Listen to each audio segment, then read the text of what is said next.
Apa yang kemudian akan dilakukan oleh Pak Prabowo misalnya, kemudian Anies dengan Cak Iminnya, kemudian Ganjar, kalau mau serius ya menyejahterakan rakyat, harus mencampakkan sistem liberal, ekonomi kapitalis, liberalisasi, ganti dengan sistem ekonomi Islam, baik dalam bidang APBN-nya dan lebih luas dalam pengelolaan sumber daya alam. Baru bisa berjanji kepada rakyat untuk menggratiskan BBM. Kalau itu tidak ada, itu hanya omong kosong gitu kan. Ya dokter, sebetulnya idealitas pengelolaan sumber daya alam sebagaimana yang diatur di dalam Islam itu seperti apa, dan konstitusi ini juga kan memuat ketentuan ya sebetulnya. Cuman kan ada klausul di dalam konstitusi kita itu bahwa sumber daya alam, bumi, air, dan kekayaan alam yang terkandung dalamnya dikelola oleh negara dan sebenarnya dikelola untuk kemakmuran rakyat. Tetapi ada salah satu ayat di bawahnya itu menurut undang-undang. Menurut undang-undangnya itu akhirnya mengacu kepada undang-undang yang sekarang ini lagi digugat oleh banyak kalangan, terutama terkait dengan seberapa pengelolaan sumber daya alam itu benar-benar menggunakan prinsip untuk kepentingan rakyat, bukan untuk kepentingan konglomerat. Dan pengelolaan sumber daya alam itu kan tidak bisa dipisahkan juga dengan idealitas pengelolaan politik fiskal dan politik moneter kita. Seperti apa Dr. Arif Nasim idealitasnya? Pertama kita melihat fakta dulu ya. Kalau bicara tadi di Undang-Undang Dasar 45 pasal 33 ayat 1 ayat 2 itu sudah nggak ada prakteknya gitu kan. Sehingga termasuk juga dulu pernah ini kan mengidolakan ya, atau menyatakan bahwa ideologi Pancasila itu kan dalam konteks ekonomi nyaris tidak ada gitu kan. Dulu pernah ada isu yang terkait dengan ekonomi kerakyatan, itu ternyata basis filosofinya juga nggak ada. Yang ada itu koperasi aja dianggap kemudian ekonomi kerakyatan, tapi sampai sekarang kan nggak pernah berkembang. Jadi kalau saya lihat Undang-Undang Dasar 45 yang terkait dengan pasal 33 ayat 1, 2, dan 3 itu nyaris sekarang itu tidak ada lagi gitu kan. Bahkan termasuk juga sebenarnya Pancasilanya ya. Saya lihat di mana sih kita melihat praktek ideologi negara ini dalam konteks ekonomi? Nggak ada. Dalam konteks politik juga nyaris, demokrasi juga jauh gitu kan. Dalam konteks pergaulan juga nggak ada itu kan. Jadi tidak bisa itu kan bahwa kita mengandalkan ya dengan ideologi yang ada gitu kan. Faktanya apa? Faktanya itu kita lihat kan, ekonomi kapitalis, politik juga demokrasi, nggak ada kemudian kaitannya dengan yang diusung dikatakan tadi ideologi Pancasila. Pancasila itu ada untuk menggebuk gerakan Islam aja yang sekarang itu muncul kan. Sementara ketika kenaikan BBM, ketika pengelolaan sumber daya alam tadi diserahkan kepada asing, undang-undang Omnibus Law kan, kemudian juga undang-undang kesehatan yang baru kemudian disahkan, undang-undang migas yang sebelumnya kemudian sudah disahkan. Kalau kita mau bertanya dengan dasar negara tadi, undang-undang dasar tadi nggak ada ya, semuanya itu kemudian yang relevan, semua itu bertentangan. Artinya apa? Ya memang secara fakta itu tidak ada. Nah, kalau kita mau ya, betul, saya ini saran kalau memang kan kita berharap ya ketiga-tiga calon presiden itu kan semuanya muslim ya, Cak Selamat ya kan, Pak Prabowo muslim gitu kan, kemudian Pak Ganjar, ya Pak Gubernur Jawa Ganjar juga muslim gitu kan, Pak Anies Baswedan apalagi gitu kan, juga sangat sekarang itu dituduh, bukan dituduh ya, diisukan dekat dengan kelompok radikal. Kalau mau kemudian mensejahterakan rakyat, maka pilihannya itu tidak ada lain adalah mengadopsi sistem ekonomi Islam secara penuh gitu kan. Bukan sistem ekonomi Islam yang hanya perbankan saja gitu kan. Bukan sistem ekonomi Islam hanya lembaga keuangan Islam aja. Kalau mau kemudian mensejahterakan rakyat, serius kemudian ingin mensejahterakan rakyat ya kan, ya baik muslim maupun non muslim, maka solusi yang harus kemudian dilakukan dalam ekonomi itu harus solusi yang sifatnya radikal, menghentikan semua sistem ekonomi kapitalis dan paradigma kapitalis baik dalam pengelolaan sumber daya alam maupun dalam pengelolaan APBN ya.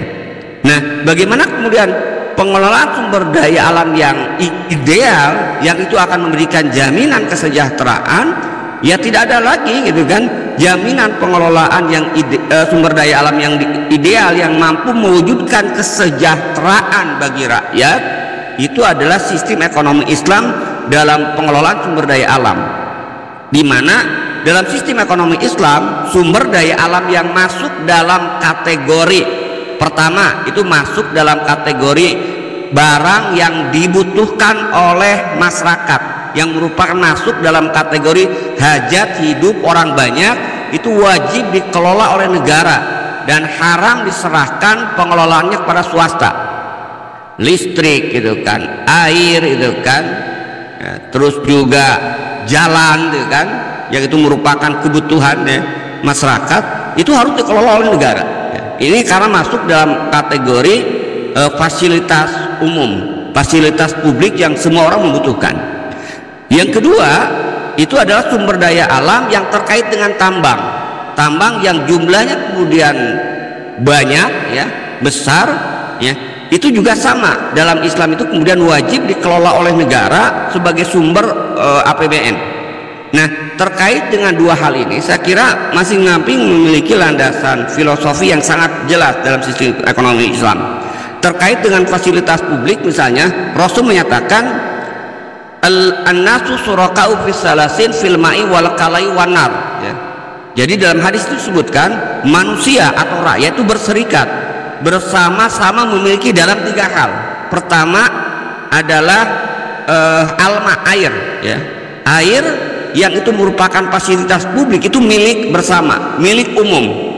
Tapi kalau air yang itu bukan fasilitas publik, misalnya air yang ada di rumah kita itu kan, air kopi atau yang sedang diminum oleh Cak Selamat, nah itu milik Cak Selamat, bukan milik umum itu kan, karena itu bukan fasilitas publik gitu kan.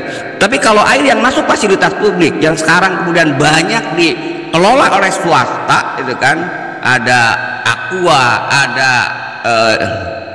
Le Mineral, yang itu perusahaan-perusahaan asing, dalam pandangan Islam haram mereka mengelola itu wajib dikelola oleh negara.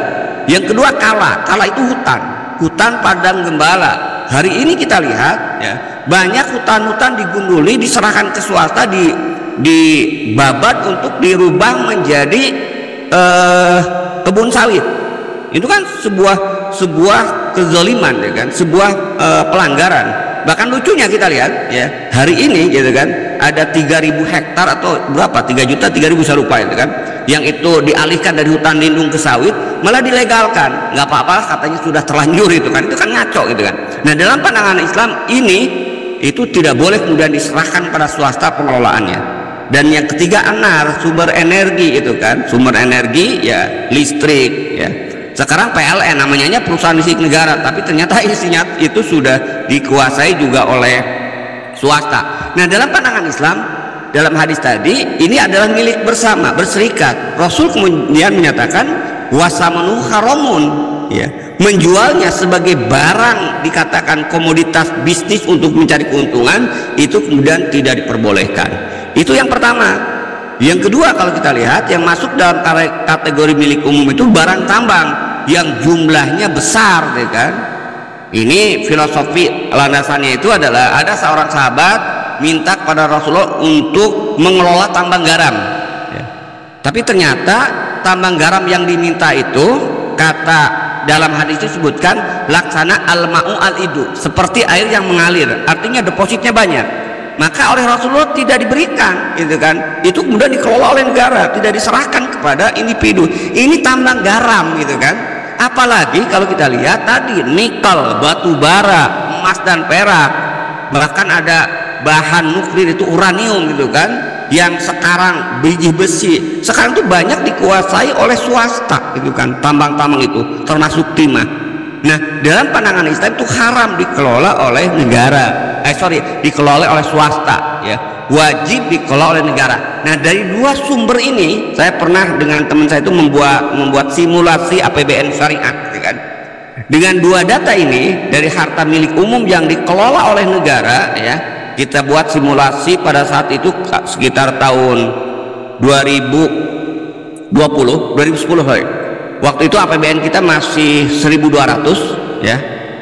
Nah dari satu sumber ini aja kalau dikelola sesuai dengan syariah milik umum itu kita mendapatkan dana itu 1.700 triliun. Artinya APBN kita surplus kalau APBN kita itu tadi dikelola dengan prinsip syariah, sumber daya alamnya dikelola dengan prinsip syariah, APBN kita surplus. Nah kalau ini kemudian dilakukan, apa yang kemudian akan dilakukan oleh Pak Prabowo misalnya, kemudian Anies dengan Cak Iminnya, kemudian Ganjar, kalau mau serius ya menyejahterakan rakyat harus mencampakkan sistem liberal, ekonomi kapitalis, liberalisasi, ganti dengan sistem ekonomi Islam, baik dalam bidang APBN-nya dan lebih luas dalam pengelolaan sumber daya alam. Baru bisa berjanji kepada rakyat untuk menggratiskan BBM. Kalau itu tidak ada, itu hanya omong kosong gitu kan.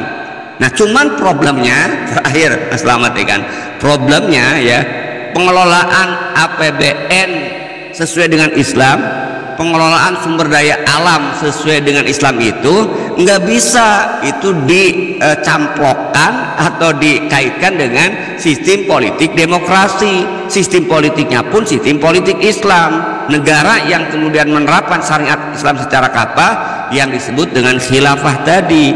Jadi kalau Cak Imin ingin kemudian menggratiskan BBM ya, maka berarti dia harus mewujudkannya dengan apa? Mewujudkan negara ini menerapkan syariat Islam secara kafah, secara total. Insya Allah itu akan terwujud, karena itu janji Allah gitu kan. Lau an ahlal qura amanu wa taqau la fatahna alaihim barakatim minas samai wal ard. Kalau masyarakat itu beriman dan bertakwa, la fatahna, pasti akan kami turunkan keberkahan. Itu jaminan dari Allah.